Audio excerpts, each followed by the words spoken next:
Hi students, we are discussing chapter 9th of 10th standard. The name of this chapter is Uttanka's Guru Dakshina. This is the third volume of this chapter. In the previous volumes we have discussed about Uttanka and his teacher. He used to live in a hermitage in a jungle, and after many years when he had taken education, one day he went to his master and asked him what he could give him as a Guru Dakshina. Then his teacher asked him to go to his mistress and ask her whether she wanted anything to take. When Utang went to his Guru Mata, she said that she had a long cherished desire to wear the earrings worn by the king. So, to take the earrings worn by the queen, he had to go to the city where king used to live in a palace.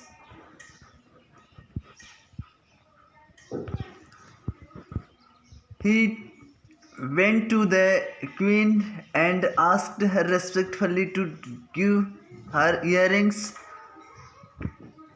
And after seeing the devotion of Uttankas, the queen gave him the earrings, but she warned him to be aware against the Serpent King, because the Serpent King coveted the earrings for a long time.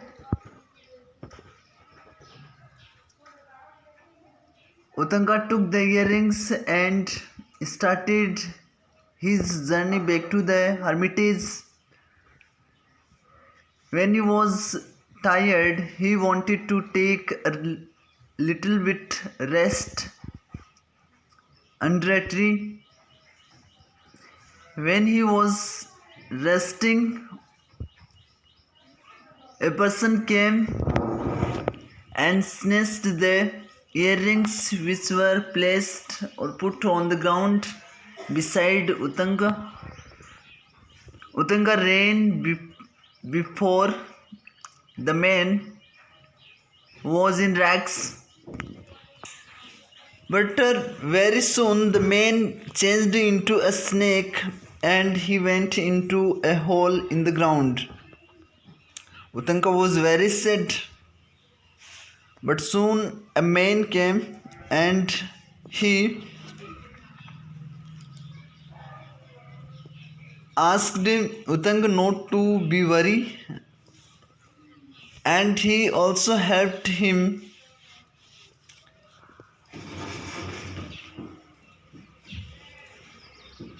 In this way, by the help of the old man, Uttanka could manage to go to the Serpent King's kingdom. First of all, he met two women who were weaving a piece of cloth. Uttanka asked them the way to the palace of the Serpent King, but they did not pay any attention towards his plea. They kept on weaving their clothes,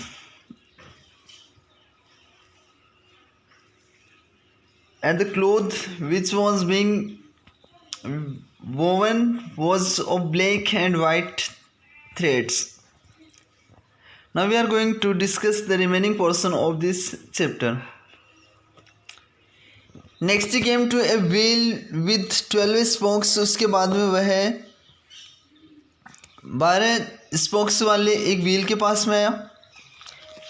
spoke का meaning होता है जो पहिया होता है उसके अंदर जो लगे हुए जो ये अरे होते हैं, इसके लिए हम यूज़ करते हैं. जो भी व्हील होता है उसके अंदर जो ये थाड़ियाँ जिसको हम बोल सकते हैं,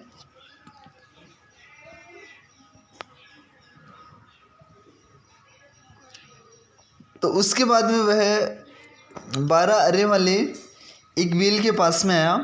6 boys turned the wheel round and round. 6 लड़के उस व्हील को गोल गोल घुमा रहे थे। राउंड एंड राउंड, गोल गोल। व्हाट आर यू डूइंग, तुम क्या कर रहे हो? He asked the boys. Utanka ने लड़कों से पूछा। They did not answer him, उन्होंने उसको कोई उत्तर नहीं दिया।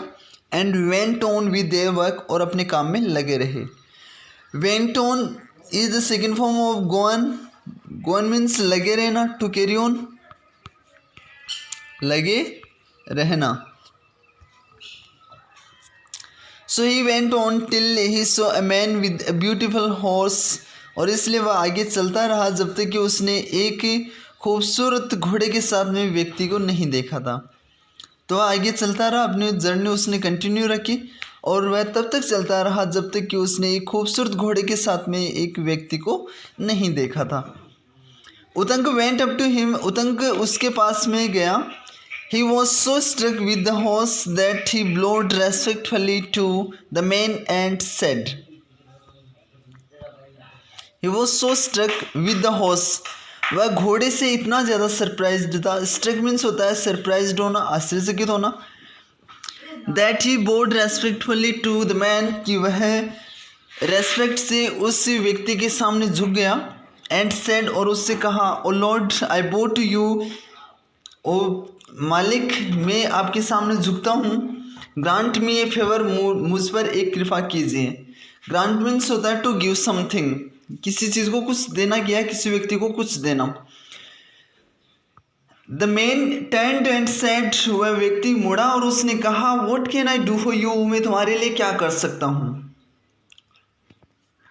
उतंग replied, let this serpent king be brought under my power. उस सरपेंट किंग को मेरी पावर के अंदर आ जाने दो, मतलब मेरे शक्ति के अधीन उसको हो जाने दो।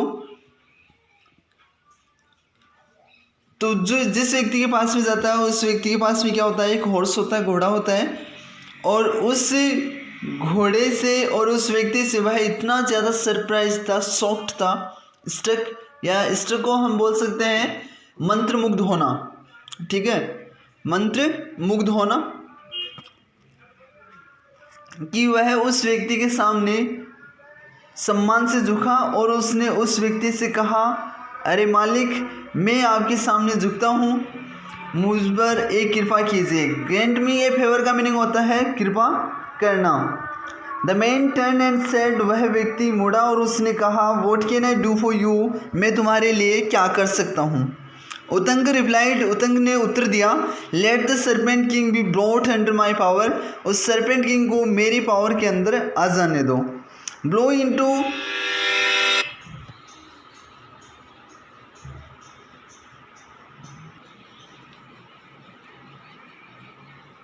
Into this horse, the man replied, उस व्यक्ति ने उत्तर दिया कि इस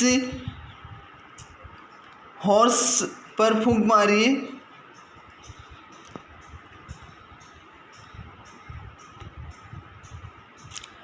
उतंग went up to the horse, Utanka घोड़े तक गया।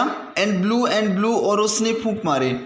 ब्लो मीन्स होता है फूंक मारना, BLOW, blow, that is the first form of blue, second form is blue, and third form is also blue. Blue means होता है फूंक मारना, फूंक मारना।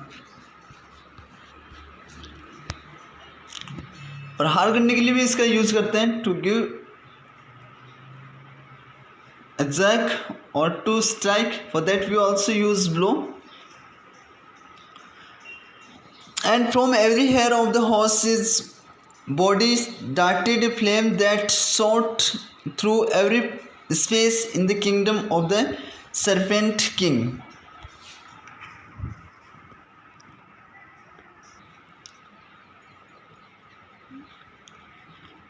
डार्ट मीन्स होता है टू कम आउट, या फिर कम आउट सडनली, अचानक निकलना, किसी चीज़ का अचानक से निकलने के लिए हम यूज़ करते हैं डार्ट। फ्लेम मीन्स होता है ज्वाला या लपट, आग की जो लपट होती है उसके लिए हम यूज़ करते हैं।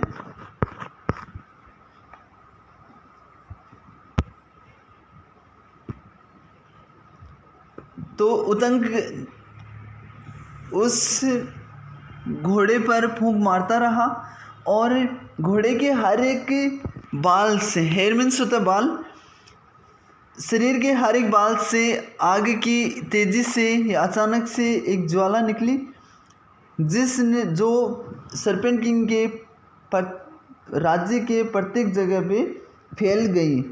शॉर्ट मीन्स होता है टू स्प्रेड स्पीडली, तेज़ी से फैलना। Short means to spread means क्या हो जाएगा, फैलना या फिर तेज़ी से फैलना।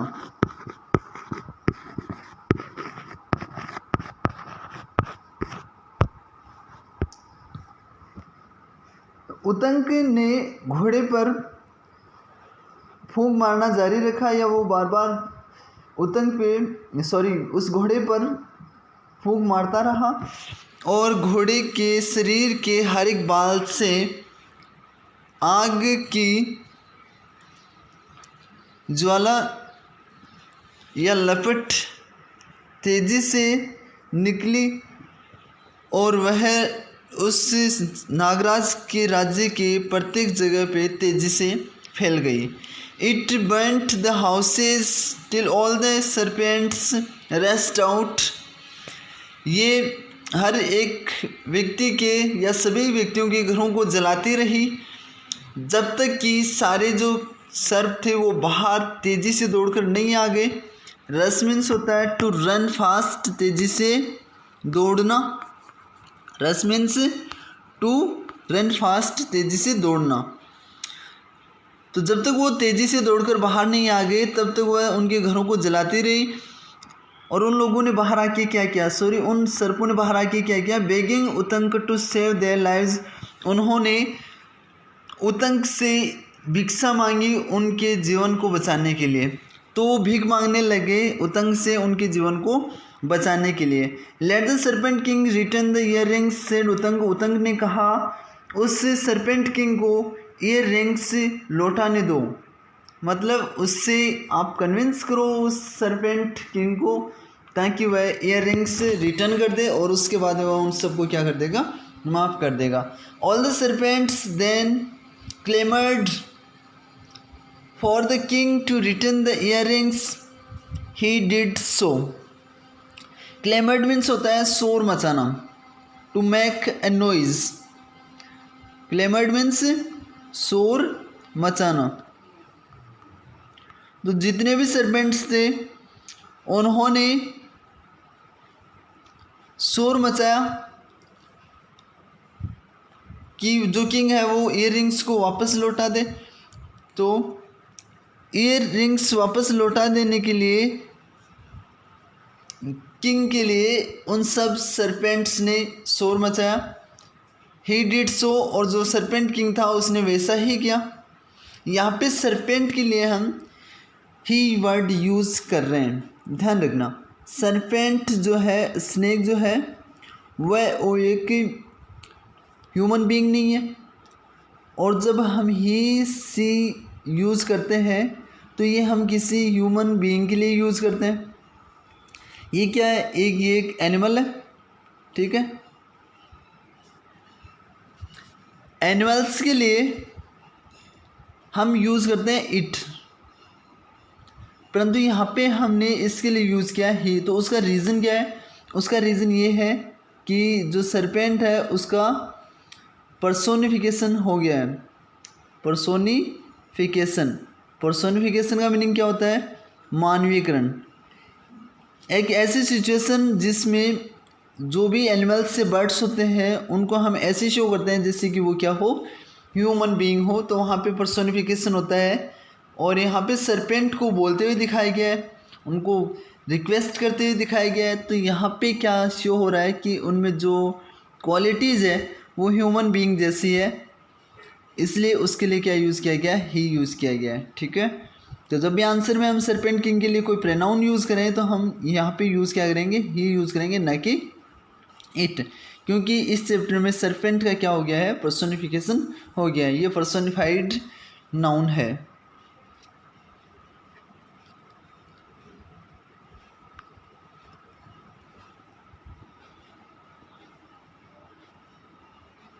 The man gave Utang the horse and in few moments he was back at the hermitage। उस व्यक्ति ने उतंग को घोड़ा दे दिया और कुछ ही क्षणों में वह हर्मिटेज में वापस आ गया। Just in time to give the earrings to his mistress for the feast. बिल्कुल समय पर अपनी मिस्ट्रेस को, अपनी गुरु माता को उस दावत के लिए इयररिंग्स देने के समय में, तो वह बिल्कुल समय पे आ गया था और फेस्ट की तैयारियां चल रही थी, तो उसी समय उसने अपनी मिस्ट्रेस गुरु माता को वो इयररिंग्स दे दिए थे। She blessed him for his great courage. उसने उसके महान साहस के लिए उसको आशीर्वाद दिया। ब्लेस मीन्स होता है आशीर्वाद देना, ब्लेस मीन्स आशीर्वाद देना।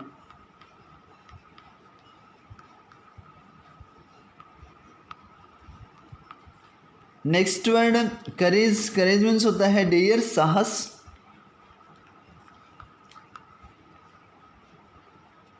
When Udankar related his adventures. जब उदंकर ने अपने साहसिक कार्य के बारे में सुनाया।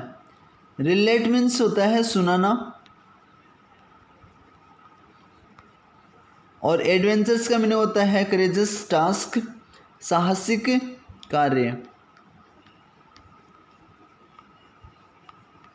ये काम।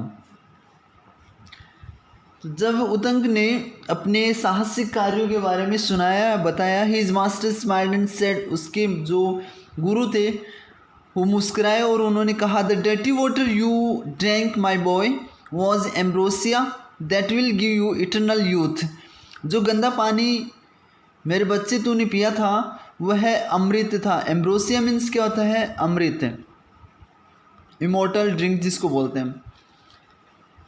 That will give you eternal youth, जो कि तुम्हें शाश्वत युवावस्था देगा। शाश्वत मीन्स होता है जो हमेशा से चली आ रही हो, जो लंबे समय तक चलती हो, जो हमेशा चलती हो, उसके लिए। इटर्नल मीन्स एवर लास्टिंग, जो हमेशा चले। यूथ युवावस्था। तो एम्ब्रोसिया जो होता है, ऐसा मानते हैं कि इससे अजर और अमर हो जाता है, व्यक्ति हमेशा युवा रहता है और हमेशा वो जिंदा रहता है। एम्ब्रोसिया पीने के बाद है। एम्ब्रोसिया मीन्स अमृत। तो वो बताते हैं कि जो डर्टी वाटर तुमने पिया था वह अमृत था और ये तुम्हें हमेशा युवावस्था में बनाए रखेगा। The two maidens weaving the black and white threads are night and day. वो जो दो मेडन्स थी जो ब्लैक एंड वाइट थ्रेड्स को वीव कर रही थी, गूंथ रही थी, वो दिन, रात और दिन थे। मेडन्स मीन्स क्या हो गया है, अनमेरिड गर्ल के लिए यूज़ करते हैं। Maiden means unmarried girl. दो यहाँ पे हो सकता है कुमारी,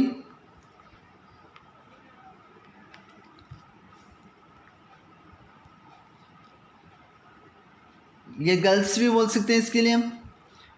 जो अनमेरिड जो गर्ल्स थी, जो ब्लैक और वाइट जो थ्रेड्स थे, जो धागे थे, उनको गूंथ रही थी, वो रात और दिन थे। The wheel with 12 spokes is the year. और जो व्हील था जिसमें 12 क्या थे, स्पोक्स थे, वो क्या था, ईयर था। ठीक है, वो एक वर्ष था। इसमें हर एक व्हील जो है, हर एक जो स्पोक है, वो किसको इंडिकेट कर रहा है, वो मंथ को इंडिकेट कर रहा है। With its 12 months and the boys the seasons.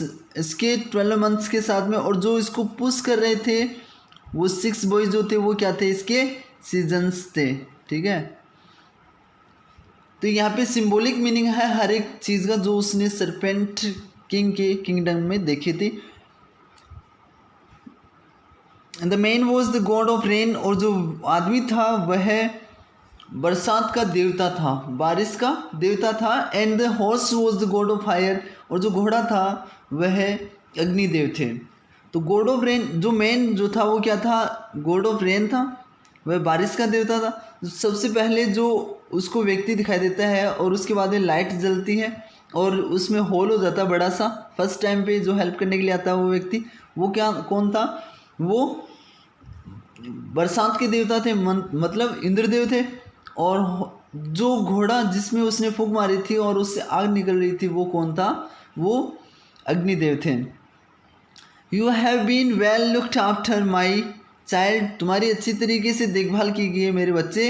And deserves my blessings, और तुम मेरी जो ब्लेसिंग है उसके हकदार हो, उसके काबिल हो। डिजर्व मीन्स होता है to be able of something, किसी के योग्य होना।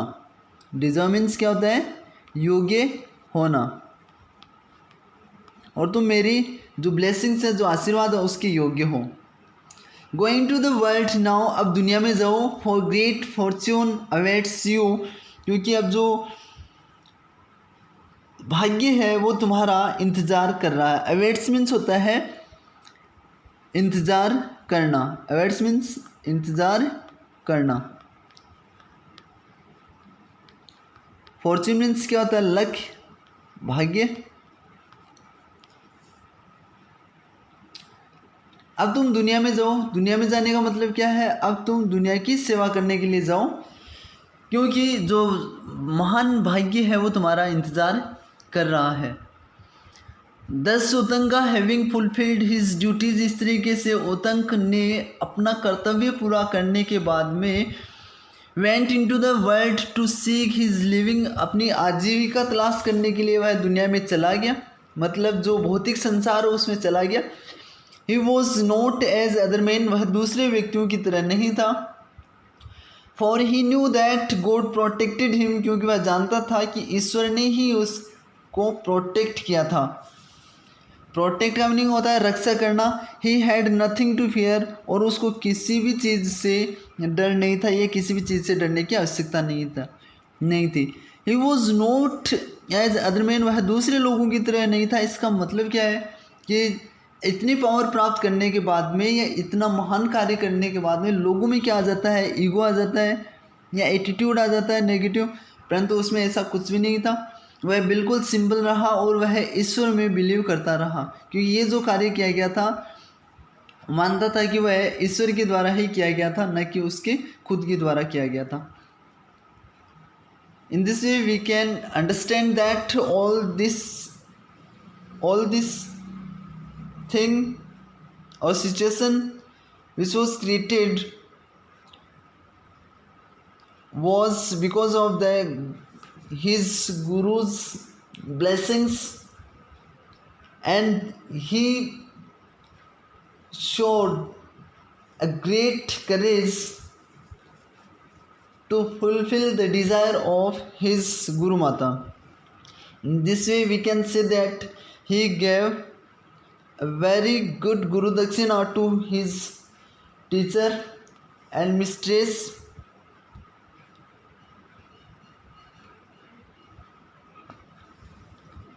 The moral of this chapter is that everything that we do for our teachers with devotion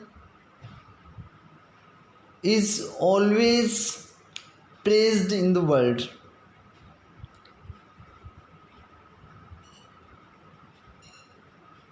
Thanks for watching it.